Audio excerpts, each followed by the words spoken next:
We're back to talk spoilers on The Conjuring 2. If you watched our review, we both endorsed the movie. We really liked it.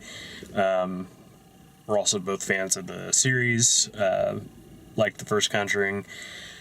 I think I like the story a little bit better in this one. I like how contained everything is in that house. That really gave it this sense of not necessarily claustrophobia, but it had this sort of sense of the geography just wasn't big enough for there to be, a huge hallway to walk down or something to get to the next scene. It was like everything was always, something could happen at any minute, any time, and it just felt amplified because of that smaller setting. I thought that the different versions of the demon, like the different monsters that they created, there's the nun, there's the crooked man, there's another one, isn't there? Wasn't there a third one? Well, those two for sure. I guess the old man. Yeah, that's what it was, the old man. And then, so I must have, when I finally did break down and go to the bathroom, I must have missed something critical, because that's when they were like putting the tapes together. They were piecing together what was going on with that. When you went to the bathroom, they came to the woman, the skeptic, had put a camera outside. Yep, I saw that. And Franca Potenta's character. Yeah, and she found out that the kid was faking it. Right. And in the next scene, you see... And the girl says, he made me do it, basically. Like he said, if you don't get rid of them, I'll... Yeah, and then, all of a sudden it starts hardcore, and she puts the tape recording together, and then she sees the vision. So, yeah, if you saw that, you didn't miss she really sees a vision at all. She when she listens to the tape recording and it says, "Help me, he won't let me go," it puts her right into a vision where she talks to the old man. Okay. And that's when she realizes that it's the nun. Yeah, the vision I didn't see. Yeah. The vision I didn't see. So it was the nun pulling the string. Or, well, I mean, not literally the nun, but the demon. The demon behind the nun's facade. The scene with the painting. Yes. Oh my God! I thought it was so good. I thought I was gonna die. My heart was just beating out of my chest.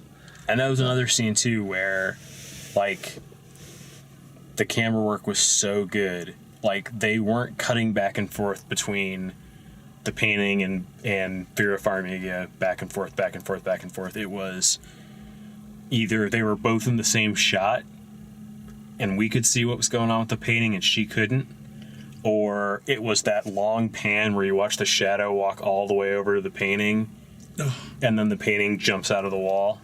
That was achingly slow. Yeah. It was perfect. There aren't many movies that make you feel this sense of just, oh my God, when is it going to happen? So many movies today is just like hammering you with jump scares. Yeah, and I mean, people use the term jump scares a lot, and with good reason, because they're peppered into every modern horror movie. But, like, this movie shows you that sort of thing just isn't necessary. You can trust the audience and you can get the thing you want to happen. And, like, it didn't cost them extra money not to put jump scares in this. Like, they didn't have to craft a better movie. I mean, they had to make a better movie. They had to be better filmmakers to not rely on that crutch. But, like, that scene with the nun, there's a way to do that scene where there's creepy music and then it cuts out, and then there's that thunderous dong and something scary happens. Mm-hmm. And that tells the audience when to be scared versus just letting the audience actually be scared. There's so much restraint in the movie that the characters themselves that are being scared don't always scream, don't always audibly react to something scary happening to them. So it's up to you whether you find that scary or not. You know, to me, it's like it's almost more, it's more realistic, and it's less of an insult. It's less of a, you know, be surprised now sign pop up on the screen. One of the best things about the movie, I can sum it up in one scene, where the boy wakes up in the middle of the night. He walks downstairs, and when he walks downstairs, he walks past that chair, and the camera keeps on him, but as he passes by the chair, you can see there's a shape sitting in the chair. Oh yeah. The movie never acknowledges it. It just moves on. He walks into the kitchen, camera keeps following him. The audience sees that and they react to it, and it not only makes you like, oh my god, what's going to happen, you know, something's going to reach out and grab this kid. Yeah. It makes you feel like you know something that the characters don't. It almost makes you want to yell at them like, hey, look out. Well, and and that's something that they do consistently. It's something that James Wan does consistently with the Conjuring and the Insidious series. Is, yeah, there's things that happen in the background, and I would say it's probably 50-50, especially in the like first half of the movie. It's 50-50 whether that's going to be something that's noticed by the characters in the movie. And sometimes it's not even something like, sometimes it's even a fake out for the audience. It's a fake scare for the audience that the soundtrack doesn't get involved in. Like, again, going back to the painting scene, when they first go into the room, the camera's following her as she walks in. It's panning along with her, and she walks, so she's coming straight forward. The painting's like right next to where her head is, and she comes and walks by. The painting's there, we see it. It looks like it's far enough in the background that maybe she didn't notice it, and because of all these other instances of that happening in the movie, we as an audience aren't sure, is that the painting? Is that the nun and she just didn't notice it? And then the whole scene bounces back and forth between it is, it isn't, it's the painting, maybe it's not the painting, and now it is definitely not the painting, you know? Yeah, oh gosh, it was nerve-wracking. It was absolutely nerve-wracking. Yeah. And they did such a great job. Like, every single character did their part. Like, the characters that were there as support to the family seemed legitimately scared. Mm-hmm. And of course, you know, children always look legitimately terrified. Yeah. Well, and the girl that played Janet was excellent, and that's the most important casting choice, is the possessed girl, you know, because a bad child actor performance can sink that. You know, and talking about like, so yeah, this is based on a real couple, and they play part of the tape or whatever at the end, like over the end credits, and the tape over the end credits is like,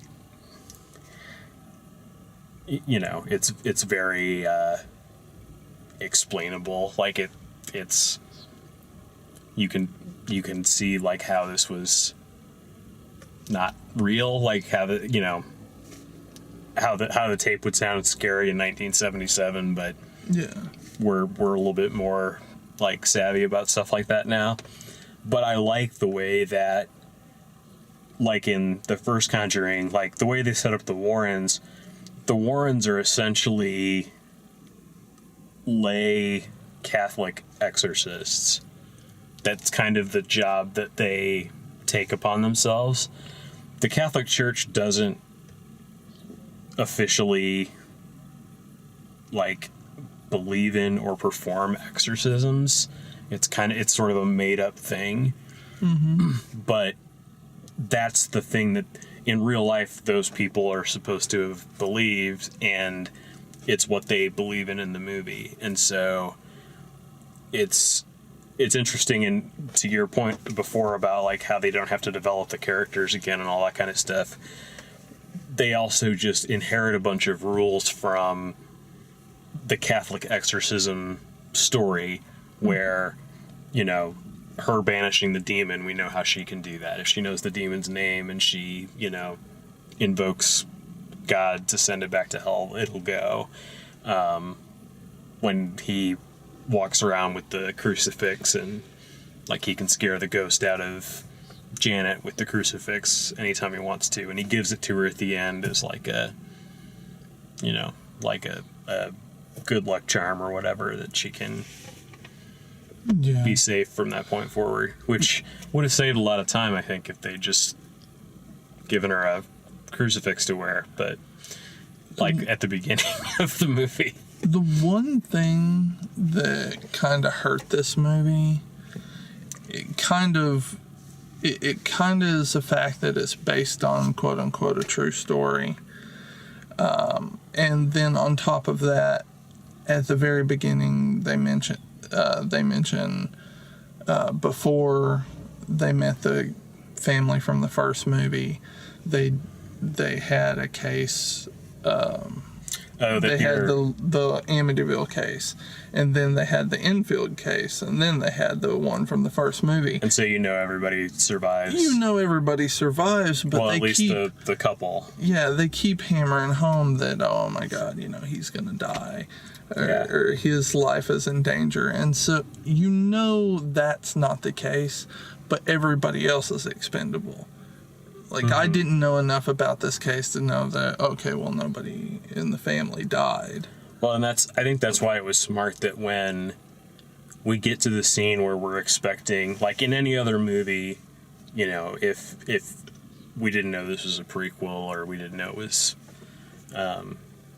essentially if we didn't know it was a prequel, the vision of him being impaled by the stake or whatever, the, like, chunk of wood, it's smart the way they did that, where when it actually comes down to it, it's him saving Janet from it, but you don't know if she's going to fall and get impaled on it, or if he's going to fall and get impaled on it, or, some combination of the two.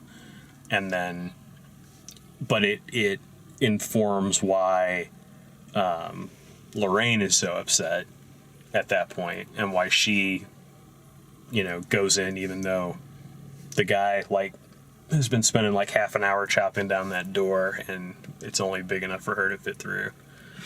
So she goes it alone anyway. Yeah. That is the sturdiest goddamn door.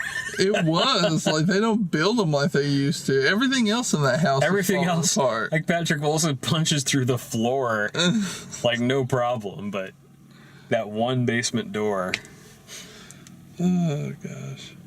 And it was the ghost closed it, so like that was like the door that he found open, and the ghost like slammed it shut, and they had to hatchet it down. So very slowly, very slowly. I mean, I don't know how long it would take to cut through a door with a hatchet, but I would think you'd just like get it up to where you can reach in and undo the lock. But see, that's what I would have thought. That wasn't that guy's plan. No, not at all. He was just chopping it all down. Then at the end, it revealed that he wasn't a real person. Like, they invented him for the movie. Oh, yeah.